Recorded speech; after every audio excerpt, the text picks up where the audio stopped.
communicate. But if that person's just like, bitch, whatever.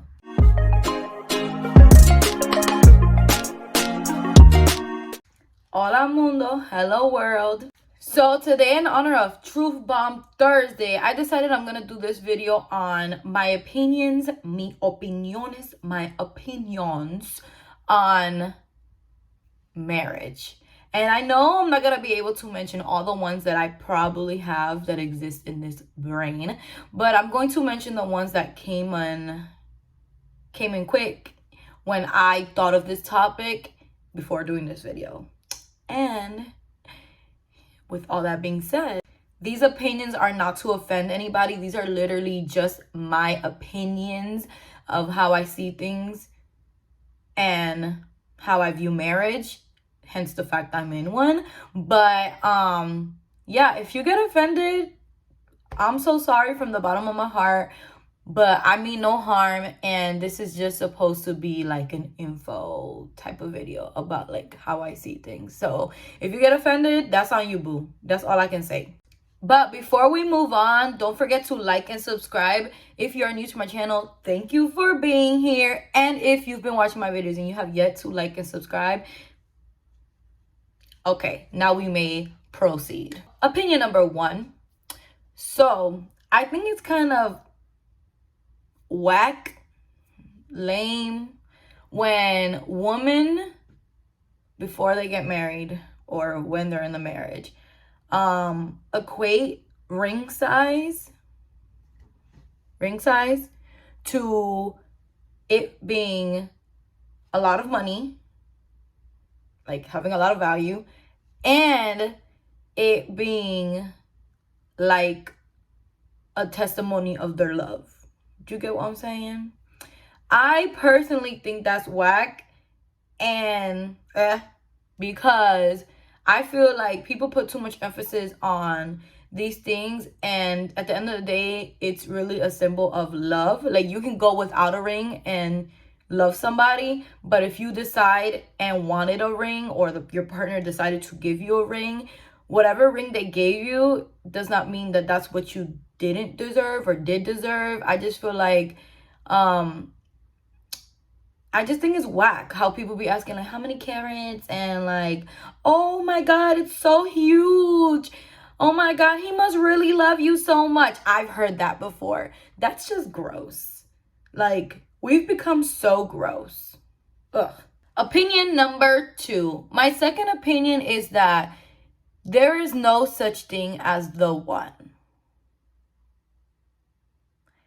I believe this to be true because even though I am Christian and I believe that there is a person for you because God has them set for you, I also believe that I interpret that differently. I interpret that like God put specific people in your life. Not that there's like a whole billion trillion people on earth and there's that one person for you. I feel like God puts a person in your life, people in your life, so that you can be attracted to them and, you know, can be there for you.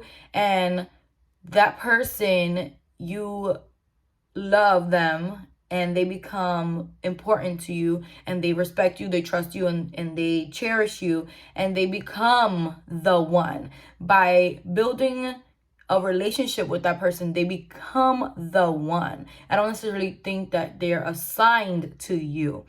I think that there is a such thing as a soulmate, but I think a soulmate can not only be a partner, a life partner. I believe that this person can be someone like your mom, like your pet, like your best friend. I believe honestly that there's certain people in this world who have soul ties with other people, but I also do believe that you can create soul ties with another person. You can get with them on a spiritual level and a higher vibration.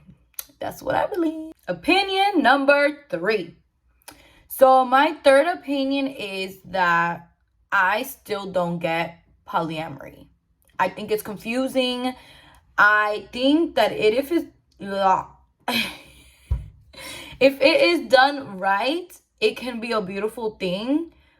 same thing as monogamy, but I still don't get polyamory because I think that low key it is a way of not committing to a person, and just like having an open relationship, not committing to a person, and that human beings are very jealous natured. So personally, I wouldn't be able to do it. And also just a way of never being alone. I think that we all know people in our lives that you've never seen them never in a relationship. They always have to be in a relationship. And I think that is to either toot their horn, to never feel lonely, and to never commit. But honestly, it's confusing to me. Some people get married, some people don't. It's more like an open relationship.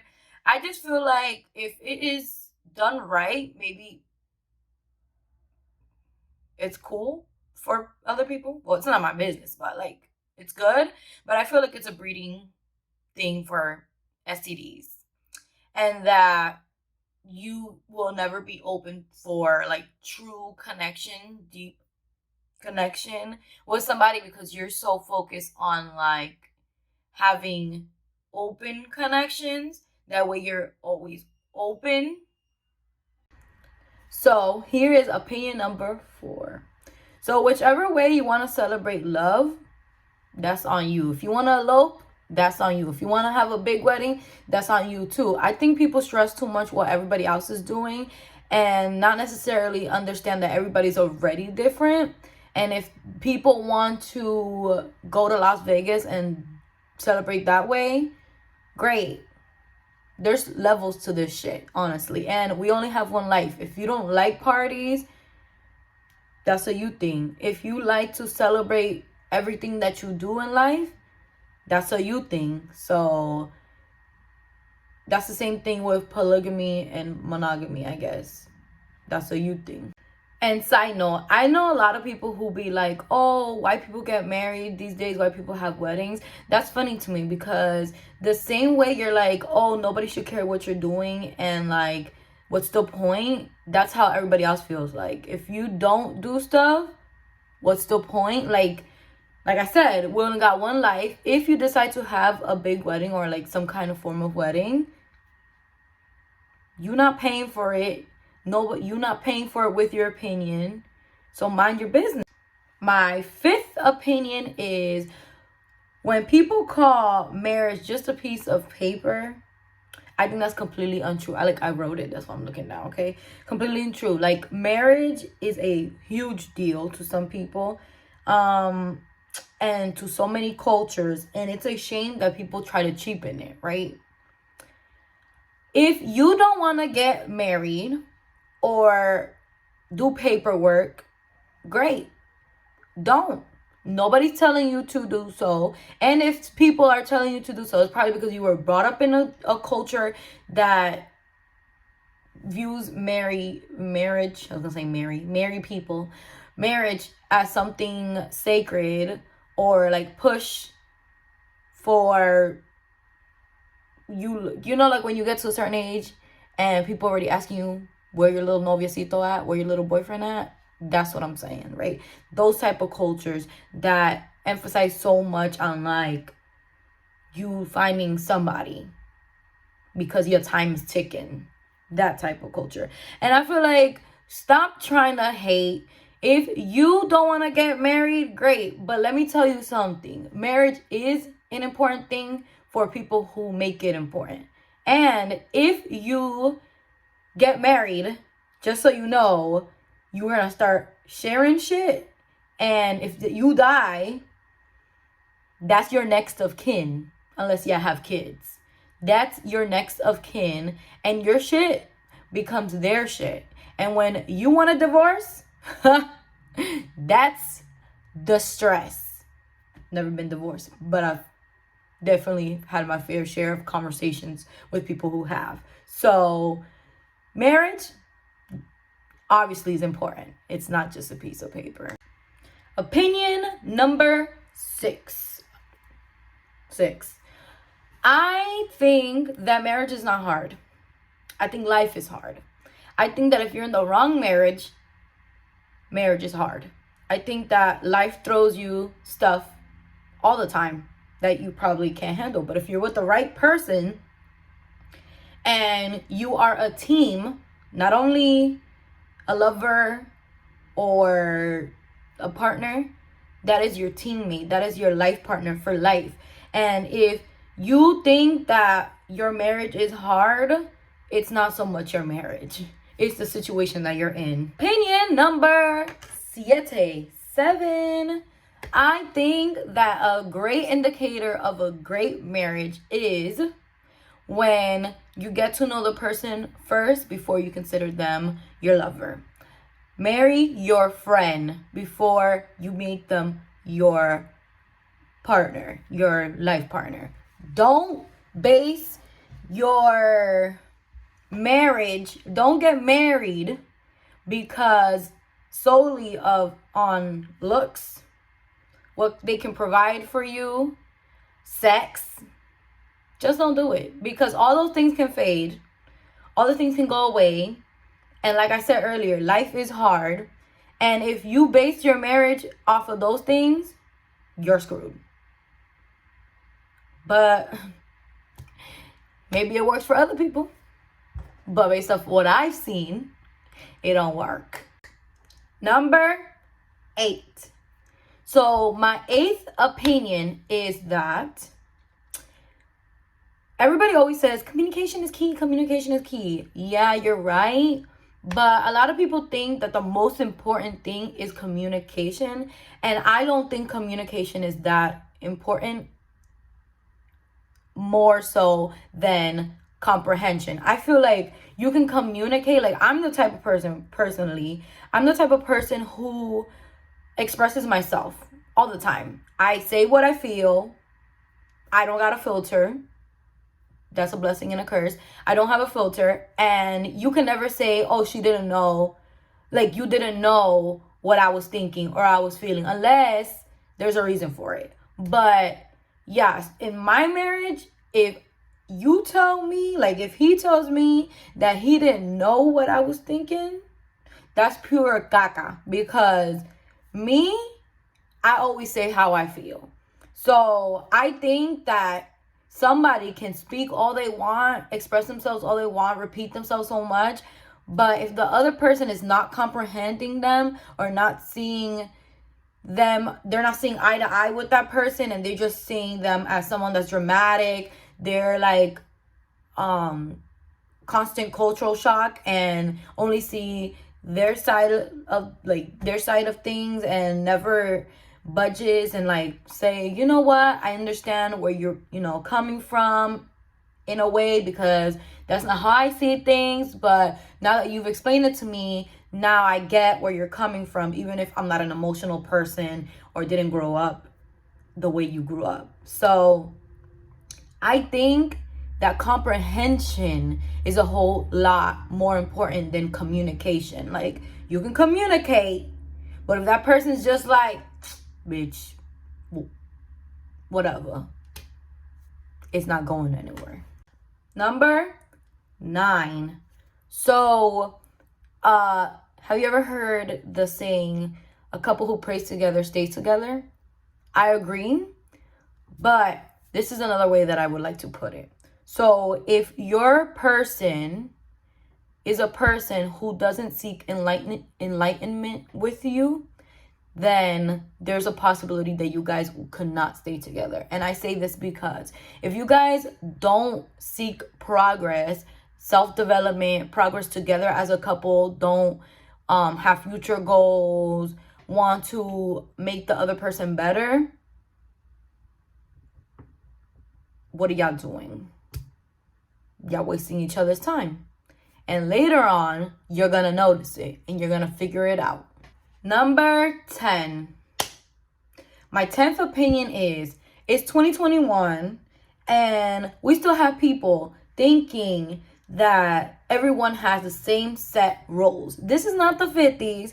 As much as I like certain things that were in the 50s and how older love would stay together longer, but there were definitely factors to that. But I personally think that even though my marriage is kind of traditional, I also am very modern because, yeah, we talk about everything together and we don't mind if one person is, you know, taking care of most things and the other person is sitting back and trying to figure themselves out, aka me. That is great because that is what marriage is all about.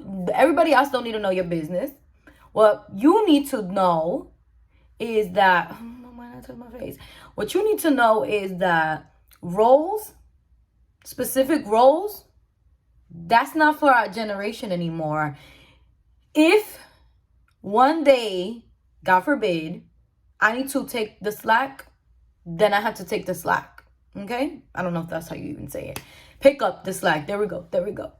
And if he has to wash the dishes, he gonna have to wash the dishes.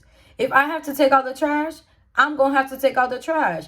If I had to pay for something or we go out and he pays for the meal and I have to pay for the tip or vice versa the next day, I'm gonna do that. That's how we work. But some people don't work like that, and that's fine. But I think it's funny, specifically in my culture, how women are so accustomed to thinking that your marriage is not gonna work and your marriage is not good if the woman's not kissing the man's ass. And also, there's a lot of people who also think that if the man is not kissing the woman's ass, the marriage is not gonna work. I think it's a balance. If my husband treats me like a queen, I'm gonna treat him like a king. And that's on period. Anyways, thank you guys for watching my video. I hope you guys enjoyed this video. These are my opiniones, okay? And I have many of them, okay? So stay tuned. But thank you guys, for real. If you are supporting my channel, you are supporting this girl's dreams. Don't forget, I make my videos Tuesdays, Thursdays, and sometimes Sundays. It's really funny that I came up with this topic for this Truth Bomb Thursday because in all actuality, I am actually replanning my wedding that I couldn't have due to COVID. So it is back on schedule. It's going to be in August. So stay tuned for those videos, those type of videos. And as well as I'm super excited. Tomorrow is the last day for people to say if they're coming or not. And well, the people that were invited the first time around. But anyhow, why am I'm in my hand today? Okay, so I am super excited because I'm going to be celebrating love and it's gonna be with, I feel like, God's blessing. So this time around, it's probably gonna be even much better than it was supposed to be. And I'm super excited about that. And tomorrow's the last day. And shout out to Kat because it's gonna also be her birthday, which is my madrina, my the godmother of the wedding. Like, how you even say that? The matron of honor. There we go. I'm like godmother of the wedding. Bilingual problems, but yes. So I hope you guys had a great day. I hope you guys are keeping safe, and I hope you guys know that there are idiots out there. And like always, peace out.